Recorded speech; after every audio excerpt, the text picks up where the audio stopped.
भाई बोले तो दाऊद, बाकी सब ऐरा गैरा नत्थू खैरा। ऐसे कई कमेंट लोगों के आते रहते हैं चैनल पर। और जब किसी कहानी में मैं ये कह देता हूँ ना कि लॉरेंस तो सीधे सीधे दाऊद से टक्कर ले रहा है, तो कई बार तो लोग ये भी लिखते हैं कमेंट में कि लॉरेंस अभी दाऊद के आगे बच्चा है, पानी कम चाय है।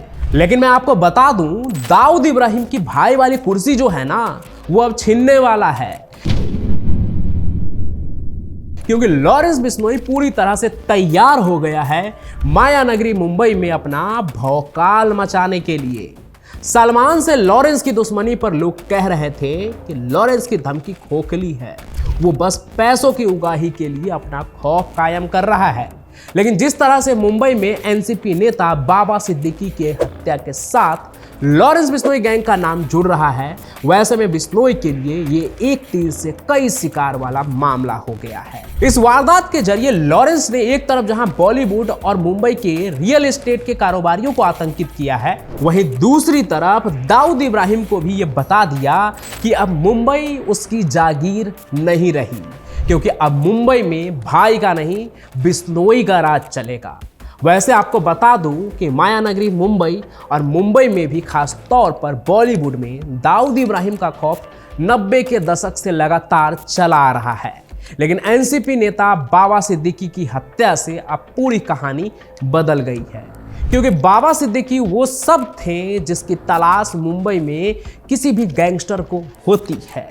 बाबा सिद्दीकी बहुत बड़े नेता थे, उनकी पहुंच बॉलीवुड में भी बहुत गहरी थी, और तो और वो रियल एस्टेट के भी बड़े कारोबारी थे। यानी एक उनकी हत्या से मुंबई में उन सेक्टर्स को डराया जा रहा है जहां पैसा ही पैसा है।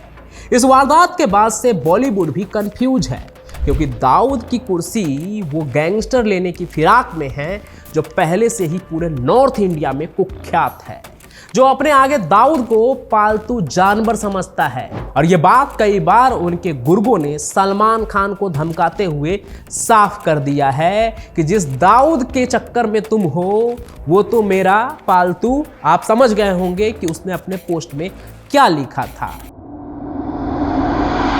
और अब तो बाबा सिद्दीकी की हत्या के बाद ऐसा लग रहा है कि लॉरेंस बिश्नोई बॉलीवुड को ये क्लियर मैसेज देना चाहता है कि अब यहां डी कंपनी की भाईगिरी नहीं चलेगी। अब सवाल यह है कि डॉन और गैंगस्टर को मुंबई ही क्यों चाहिए? तो देखिए, इस शहर में एक जादू है, लोग यहां खाली हाथ जाते हैं और माला माल हो जाते हैं। फिर चाहे तमन्ना बिजनेसमैन बनने की हो या फिर फिल्मी सितारा, मुंबई हर मेहनतकश को बराबर अवसर देती है।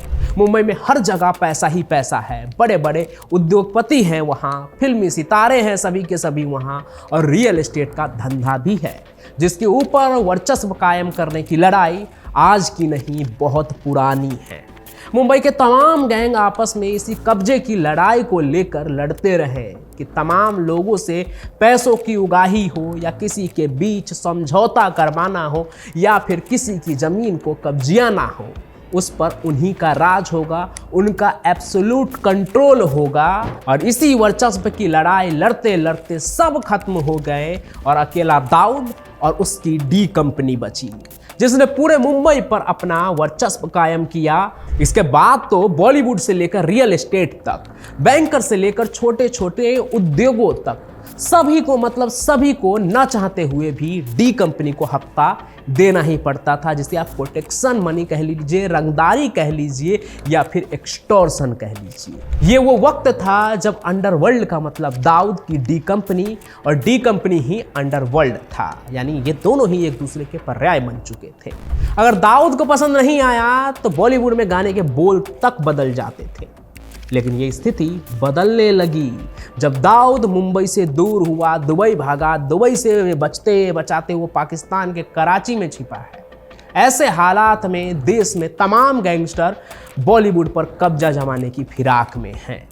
वहीं बाबा सिद्दीकी की हत्या भी इसी तरह की एक कोशिश मानी जा रही है। कहा तो ये भी जाने लगा है कि बॉलीवुड में सलमान खान, आमिर खान और शाहरुख खान की तूती बोलती है, और ये तीनों ही सुपरस्टार जो हैं वो बाबा सिद्दीकी के कार्यक्रमों में हाजिरी लगाते थे। न सिर्फ ये तीन सितारे बल्कि उनके इफ्तार पार्टी पर तो पूरी की पूरी फिल्म इंडस्ट्री का जो भीड़ है वही इकट्ठा हो जाता था। ऐसे में बाबा सिद्दीकी को टारगेट करके लॉरेंस सीधे सीधे पूरे बॉलीवुड को सतर्क करना चाह रहा है कि भाई गया, अब सिर्फ और सिर्फ बिश्नोई का राज है। दूसरी तरफ ये सलमान खान के लिए भी वार्निंग मानी जा रही है, क्योंकि सलमान खान और बाबा सिद्दीकी के बीच गहरी दोस्ती थी।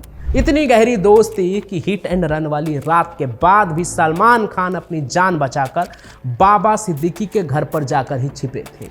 और अब जब बाबा सिद्दीकी की हत्या हुई तो जिम्मेदारी लेने वाले लॉरेंस के साथी ने अपने मैसेज में दाऊद से लेकर सलमान तक को धमका दिया।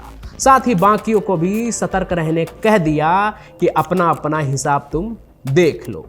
वैसे तो आप लॉरेंस बिश्नोई के बारे में काफ़ी सारी कहानियों में बहुत कुछ जान गए होंगे, लेकिन जो नए लोग आज देख रहे हैं मेरी कहानी को, उनको मैं बता दूं कि लॉरेंस का आपराधिक करियर करीब 15 साल पहले शुरू हुआ था।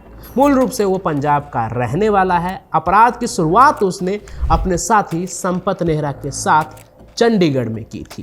पहले इसने हरियाणा और पंजाब में क्राइम किया, फिर दिल्ली के अपराध में भी अपनी पहचान बनाई। इसके बाद तो इस गिरोह ने दुनिया भर के 7 देशों में अपने ठिकाने बना लिया है। लेकिन अब उसकी नज़र उस धंधे पर है, उन सभी धंधे पर जहां कभी दाऊद का कब्जा था। लेकिन इस बार लॉरेंस बिश्नोई दाऊद के किसी धंधे पर नहीं, बल्कि मुंबई पर हाथ मार रहा है। उस मुंबई पर जिसे दाऊद इब्राहिम अपनी जागीर मानता है। वैसे हर जगह यही बात चल रही है कि दाऊद के हाथ से मुंबई अब फिसल रही है। लेकिन आपको क्या लगता है, क्या लॉरेंस बिश्नोई दाऊद के हाथ से मुंबई छीनने में कामयाब हो जाएगा, या एक बार फिर से वर्चस्व की लड़ाई लॉरेंस बिश्नोई गैंग से लड़ेगा, जैसे उसने कभी करीम लाला से लड़ा, कभी उसने छोटा राजन से लड़ाई की, कभी अरुण गबली से अपने मुंबई पर वर्चस्व के लिए लड़ाई की, या फिर बूढ़ा होता दाऊद लॉरेंस बिश्नोई की नई फौज के आगे घुटने टेक लेगा। आखिर एक डॉन और गैंगस्टर की मुंबई को लेकर वर्चस्व की लड़ाई कहां तक जाएगी, कमेंट करके बताना न भूलें। साथ ही साथ इस कहानी को लाइक कीजिए, ज़्यादा से ज़्यादा शेयर कीजिए और हमारे इस चैनल क्राइम कनेक्ट को सब्सक्राइब भी जरूर कर लीजिए।